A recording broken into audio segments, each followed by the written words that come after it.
Guys, kung gusto niyo ng murang pangpaganda yung gamitin niyo. Murang.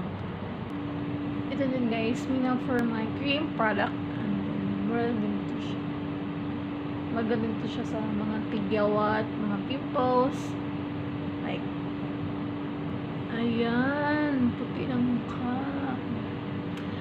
Maganda ito siya sa, ano guys, sa pimples. Kung may ano kaya tigyawat, mawawala yung ano, yung mga pimples more. Ganun. Ito guys, maganda dito siya, almond oil and lemon. I-mix mo lang siya.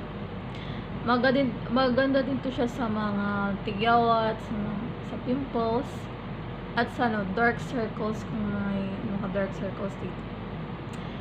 Ito palagi itong ginagamit gabi-gabi. Pwede siya rin overnight. Tsaka tipid lang ito eh. Isang 2 patak lang ito gamitin para ma-absorb siya sa mukha. Kaso guys, ito mahapdi lang siya sa mukha kaya tiis-tiis lang siya. Para sa mga ano, sa pimples,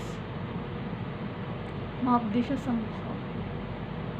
Pero sigurado sure ako mawawala yung mga pimples mo. Kaya kung marami akong mga pimples, maliliit, malalaki, ito yung ginagamit ko. Tsaka yung mga dark circles, kung maitim talaga ang mga ano yun. Dark circles. Ayan guys, ang hapdi-hapdi ha. Marami akong ano, hapdi na. Kaya tiis-tiis ganda lang kung gusto yung mawala yung ano. Hapdi na siya, hapdi na talaga. Hapdi-hapdi.